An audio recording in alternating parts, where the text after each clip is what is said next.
طيب بسم الله والحمد لله والصلاة والسلام الأتمان الأكملان على مولانا رسول الله وعلى آله وصحبه ومن اتبع هداه. سبحانك لا علم لنا إلا ما علمتنا إنك أنت العليم الحكيم. سبحانك لا فهم لنا إلا ما فهمتنا إنك أنت الجواد الكريم. رب اشرح لي صدري ويسر لي أمري واحلل عقدة من لساني يفقه قولي. صدق الله العظيم. أما بعد. C'est un réel plaisir de partager avec vous cette journée, aujourd'hui et la journée de demain, Inch'Allah Ta'ala, autour du Coran al-Karim, autour de son histoire, autour de ses sciences. Je vous souhaite à toutes et à tous la bienvenue. Merci pour votre courage.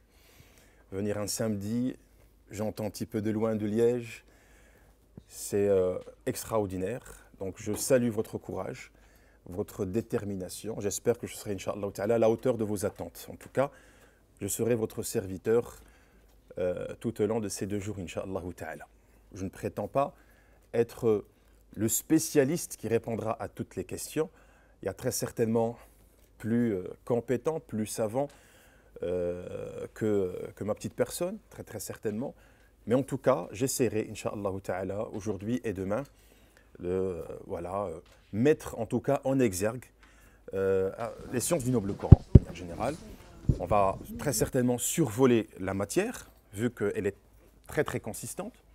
Vous allez voir que même les savants ont divergé entre eux, entre une quarantaine de sciences. Il y en a qui disent c'est 80, il y en a qui disent c'est plus. Tout ce qui est relatif au noble Coran, vu qu'il s'agit de la parole de Dieu, nous parlons de cette parole qui vient de très loin, de la part de Dieu subhanahu wa ta'ala à l'humanité. Elle recèle énormément de choses, énormément d'éléments, énormément d'informations. Donc il est tout à fait logique et normal que toutes les sciences relatives au Coran al-Karim soient aussi une science abondante. Et en tout cas, on va essayer, Inch'Allah ta'ala, par la grâce de Dieu subhanahu wa ta'ala, wa lillahi alhamdu fi al-oula wal-akhira. Avant de commencer, j'étais en train, quand j'ai pris la voiture, j'étais en train d'écouter des versets du Coran al-Karim. Et c'était la sourate de Tariq. Vous la connaissez très certainement. Est-ce que vous connaissez sourate at-Tariq? Est-ce que ça vous dit quelque chose? Je vous invite à l'ouvrir. Gardez toujours, s'il vous plaît, avec vous vos codex ou vos GSM, parce que vous avez des applications. Et donc, s'il vous plaît, essayez toujours de garder à l'œil vos masahif, vos codex respectifs. Sinon, vous pouvez aussi ouvrir les applications de vos GSM. Surat Tariq, on va y aller jusqu'à la fin du noble Coran. Donc, c'est le dernier, c'est la sourate avant-dernière qui, justement, entame le 60e hizb. Le 60e hizb. Allez, je ne donne pas encore le numéro de la sourate, c'est la sourate numéro 86. Donc ouvrez avec moi cette sourate s'il vous plaît. Allah Ta'ala dit A'udhu billahi minash shaytanir rajim. Bismillahir rahmanir rahim. والسماء والطارق وما أدراك ما الطارق النجم الثاقب إن كل نفس لما عليها حافظ فلينظر الإنسان مما خلق من ماء دافق يخرج من بين الصلب والترائب إنه على رجعه لقادر يوم تبلى السرائر فما له من قوة ولا ناصر والسماء ذات الرجع والأرض ذات الصدع إنه لقول فصل وما هو بالهزل إنهم يكيدون كيدا وأكيد كيدا فمهل الكافرين أمهلهم رويدا. صدق الله العظيم. Donc Dieu subhanahu wa ta'ala jure par le ciel. Dans un premier temps, il jure par le ciel. Il dit was-sama, par le ciel. Wat-tariq. At-tariq, si on reprend le sens primitif, le sens premier du terme at-tariq, ça provient d'une racine qui est trilitère. Comme vous le savez, en langue arabe, quasi toutes les racines de la langue arabe sont trilitères. C'est la racine ta-ra-qa. Ta-ra-qa. Qui signifie, parmi, bien sûr, on ne va pas rentrer dans le détail, parmi les acceptations de cette racine, taraqa, je pense que vous-même, vous pouvez l'utiliser pour les arabophones, surtout aussi en arabe dialectal. On dit taraqa al-baba. Qu'est-ce que ça veut dire taraqa? Toquer. Taraqa. At-tariq, c'est celui qui toque. D'accord? Was-sama'i wat-tariq. Quel est le rapport? On va essayer bien sûr de comprendre le rapport entre le ciel et entre at-tariq. Ça, c'est le sens primitif, comme je viens de dire. Hein? C'est le sens premier, parmi les sens en tout cas du terme tariq. Tariq, les Arabes l'utilisaient aussi dans un sens où, quand il s'agit de la personne, certes, qui toque une porte, mais à un moment donné, ou plutôt à un moment défini de la journée. C'est celui qui toque la porte, mais la nuit. On appelait celui-là, en langue arabe, at-tariq. Donc en fait, plusieurs traducteurs traduisent l'intitulé de la sourate par la sourate de celui qui débarque la nuit. Sourate at-tariq, la sourate de celui qui débarque la nuit. Là, on a pris le sens étymologique du terme at-tariq, d'accord? Et donc, vous avez même une invocation. Le prophète alayhi salatu wassalam disait dans l'une des invocations, il disait Allahumma inni a'udhu bika min kulli tariqin. Allahumma inni a'udhu bika min kulli tariqin illa tariqan yatruqu bi khayr. Qui a compris ça? Le prophète, il prend refuge contre qui? Contre kullu tariq, toute personne qui débarque la nuit. Parce qu'une personne qui débarque la nuit, généralement, vient vous annoncer une mauvaise nouvelle. Donc le prophète alayhi salam demandait à Dieu de lui épargner ce genre de nouvelles malheureuses qui vient généralement la nuit. Et effectivement, on ne vous appelle pas à 3 h du matin pour vous annoncer une augmentation de salaire. Ce n'est pas à 3 h du matin qu'on fait ça. Généralement, c'est soit de vous annoncer, Allah salam wa l'afiyya pour nous et pour vous, un décès. Mais le prophète, il y a une exception dans la citation prophétique, illa tariqin yatruqu bi khair, sauf s'il s'agit d'une personne qui débarque la nuit pour annoncer une bonne nouvelle. Et ça peut aussi arriver. Généralement, on annonce une naissance, barakallahu fik, aussi, au beau milieu donc d'une nuit. Donc, at-tariq, si vous voulez, le sens primitif, c'est cela. Après, bien sûr, en lisant le noble Coran, en essayant de relier les passages, Dieu, subhanahu wa ta'ala, lui-même, il explique que veut dire at-tariq. En disant at-tariq, c'est najmu thaqib. At-tariq, c'est l'étoile perçante. Et donc là, les mufassirin, on ne va pas rentrer dans ce détail, les exégètes ont divergé sur la notion de tariq. Il y en a qui disent qu'il s'agit d'une étoile, parce que Dieu subhanahu wa ta'ala l'explique en disant an-najmu, at-tariq, c'est an-najmu thaqib. Donc c'est une étoile qui débarque la nuit, d'accord? Et elle a une caractéristique, c'est qu'elle est perçante. Donc il y en a qui disent c'est l'étoile du berger, il y en a qui disent, dans une approche plus contemporaine, c'est l'étoile du neutron. Bref, hein, il y en a bien sûr d'autres avis, on ne va pas rentrer dans le détail, mais je vais arriver à quoi en vérité? Là, Allah Ta'ala jure. Et comme vous le savez, si Allah Ta'ala jure, c'est pour dire quelque chose de très très important, n'est-ce pas? Si vous, aujourd'hui, vous jurez, c'est certainement pour appuyer votre position.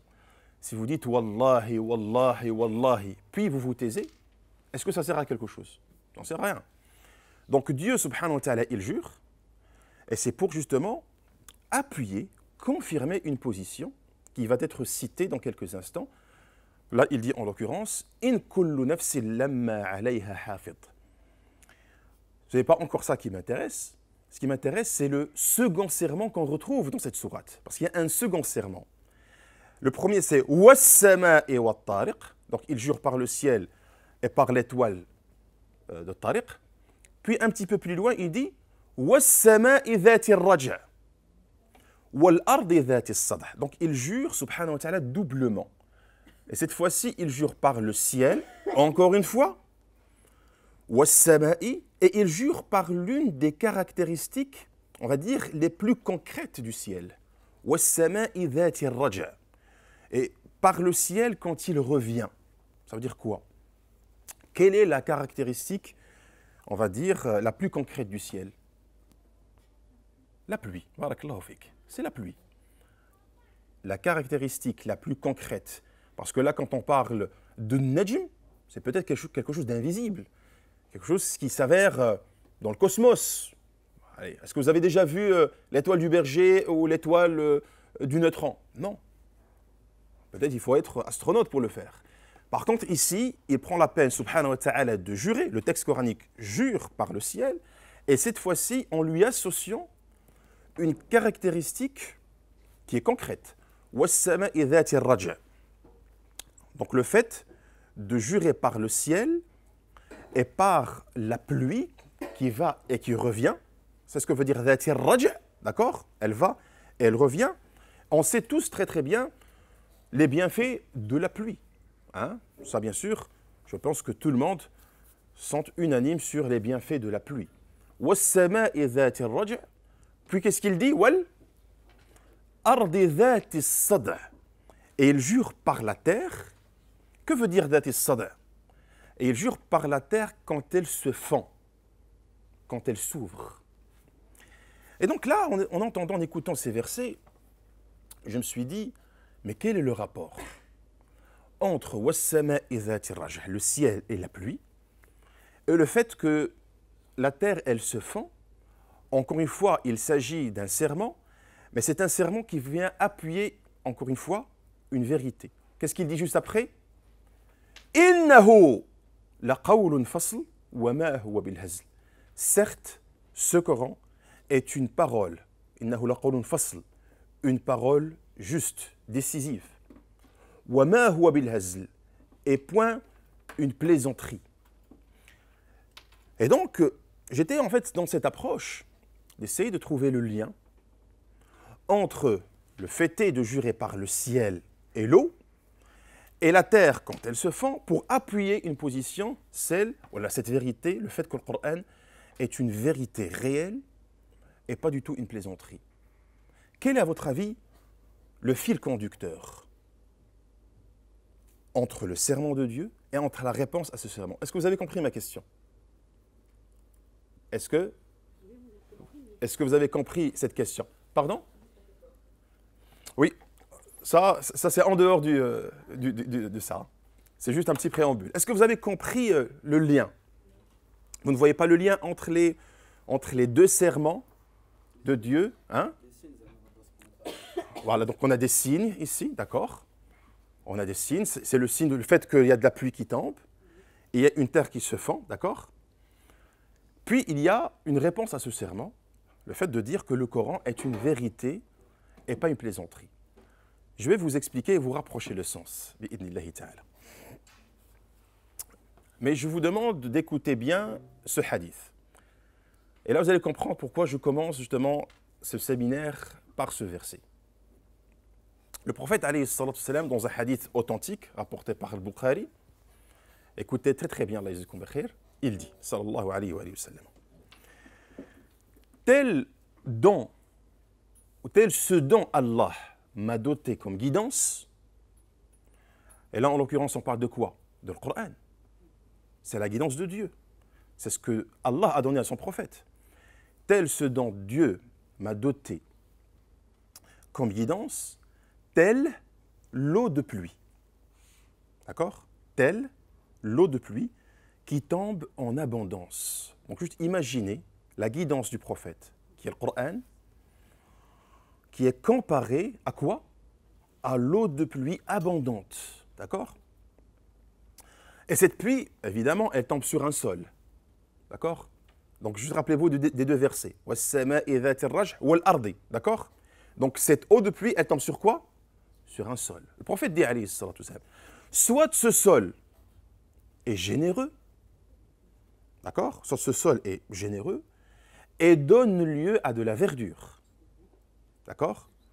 Ou il emmagasine l'eau pour les générations futures. Le prophète qui dit ça. Donc c'est soit cette terre est généreuse, et donc cette terre, elle se fond, d'accord? Elle se fond, elle accepte l'eau, elle donne état à la végétation, ou soit elle emmagasine l'eau pour les, on appelle ça comment dans le jargon? Les nappes phréatiques, voilà, pour les générations futures. Le prophète dit, c'est soit il y a ce sol, soit cette même pluie, elle tombe sur un sol aride. D'accord? Et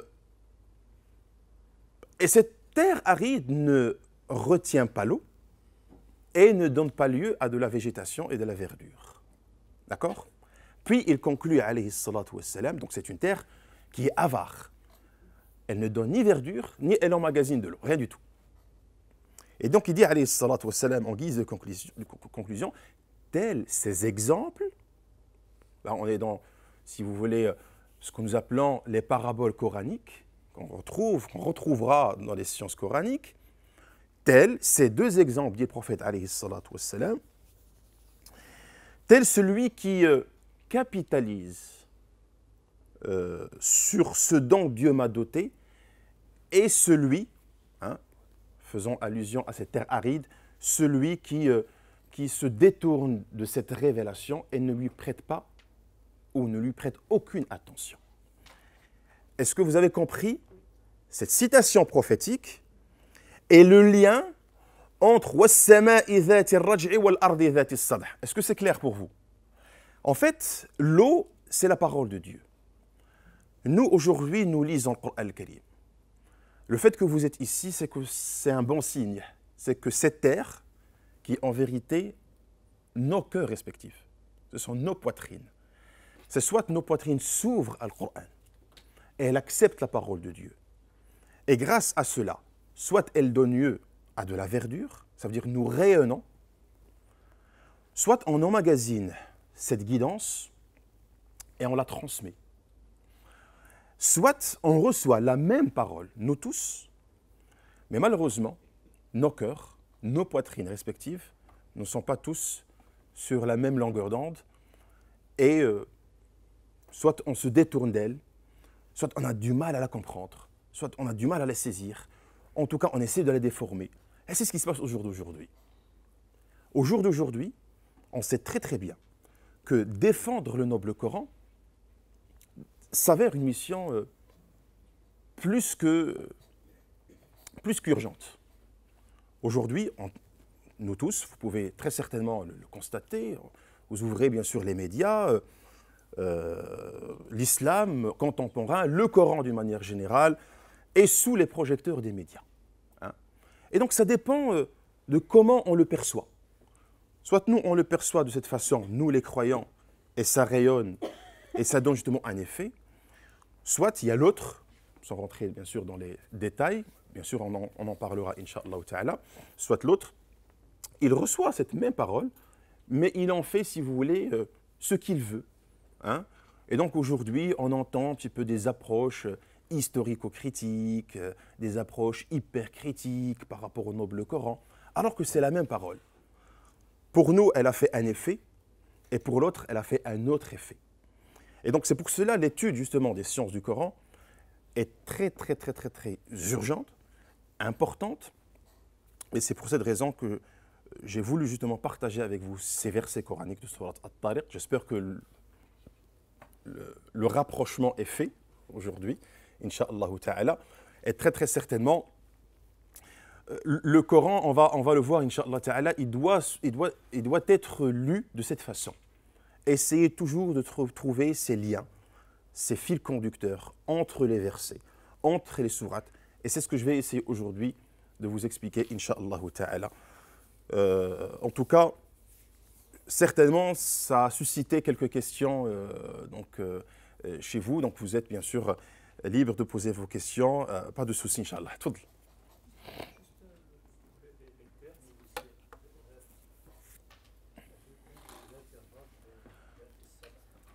Je pense qu'il faut ouvrir le micro. Il faut l'allumer. Oui, allez-y. Moi, je vous entends. Hein. Oui.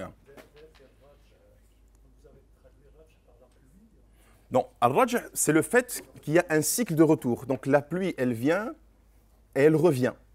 D'accord? Donc la pluie, comme on dit aujourd'hui, elle tombe par intermittence. Donc elle tombe à un certain moment, puis elle revient, puis elle tombe, puis elle revient. C'est ce que Dieu subhanahu wa ta'ala dit par rapport à ce terme ذات الرجع. والأرض ذات الصدع. Sada, c'est le fait que la terre, elle se fend pour accepter, pour emmagasiner l'eau et donner justement lieu à cette végétation. D'accord? Donc, on ne fait pas du tout une allusion directe à la pluie, mais plutôt à ce cycle qui vient et qui revient de manière récurrente. D'accord? Est-ce que vous avez déjà eu l'occasion de découvrir les sciences du Coran? Est-ce que quelqu'un parmi vous a étudié les sciences du Coran? Est-ce que vous avez déjà lu un manuel sur les sciences du Coran? Qu'est-ce que ça vous dit, vous-même, les sciences du Coran? Est-ce que ça vous parle? Quelle est l'importance des sciences du Coran à vos yeux? Voilà, il y a plein de questions. Je commence par les frères, Inch'Allah. Est-ce que vous avez déjà étudié Ulum al-Qur'an?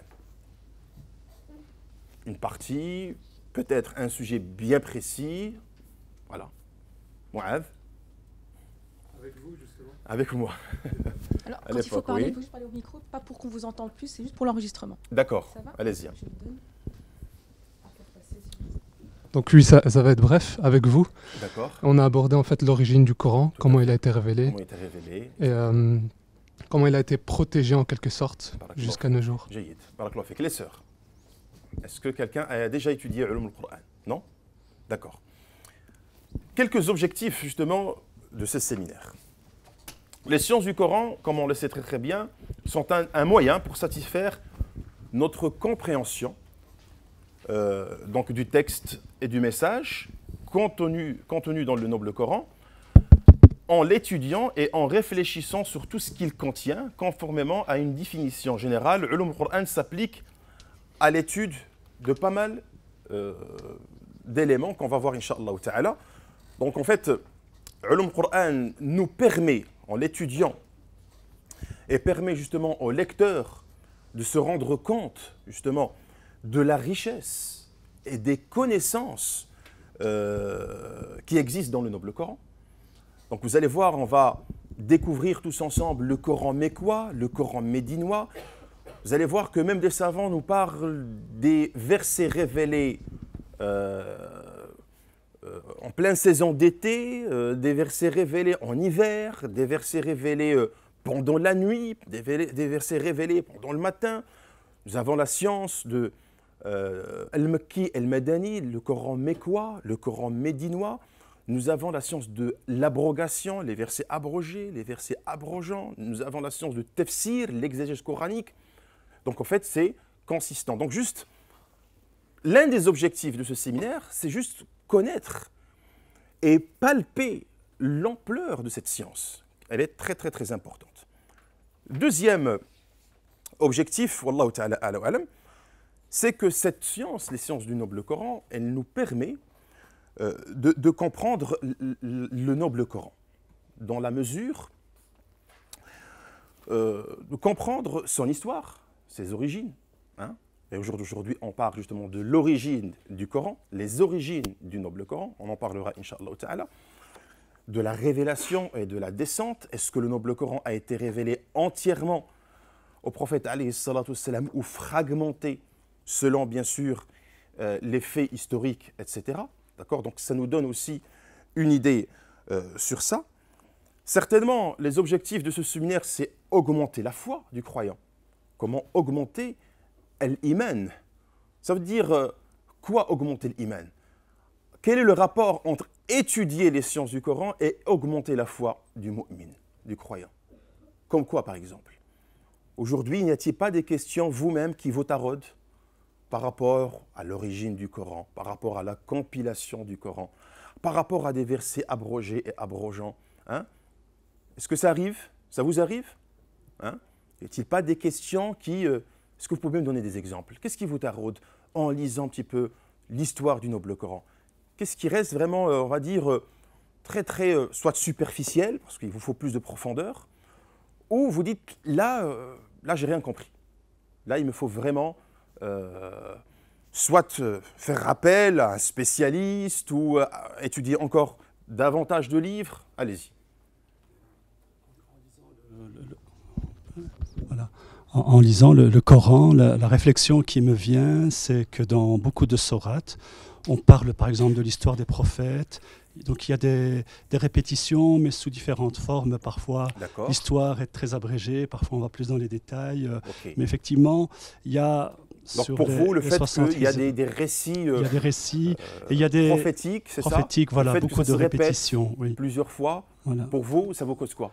Je me dis, tiens, quel est le sens de cette répétition, effectivement, parce qu'on sait que ça a été révélé sur 23 ans, donc quelque part, est-ce que c'est pour que les gens se rappellent? Vous pensez que si vous avez une réponse à cela, ça serait bénéfique pour votre foi? Oui, oui, certainement, parce que souvent aussi j'entends des critiques qui disent que le Coran est bourré de répétitions. Et je me dis, quelque part, c'est des répétitions qui sont peut-être voulues par Allah, dans un sens bien déterminé. C'est noté. Passe aux sœurs. Vous aviez dit quelque chose tantôt. J'ai vu que vous étiez tout à fait d'accord avec... Non, vous-même. Oui, tout à fait. Vous-même, oui. Donnez-nous un exemple, s'il vous plaît. Oui. On va vous passer le micro. Oui. Salam alaikum. Quand je lis le Coran, je vois un verset, puis je vois qu'il y a, comme pour moi, il n'y a pas de lien avec le verset suivant, mais je sais qu'il y a un lien. Il y a un sens, mais je ne le comprends pas. C'est un petit peu avec ce qui se passe avec un grand nombre, surtout de francophones, ou que sais-je. Bien sûr, les lecteurs qui ne maîtrisent pas forcément la langue arabe disent que le Coran est décousu.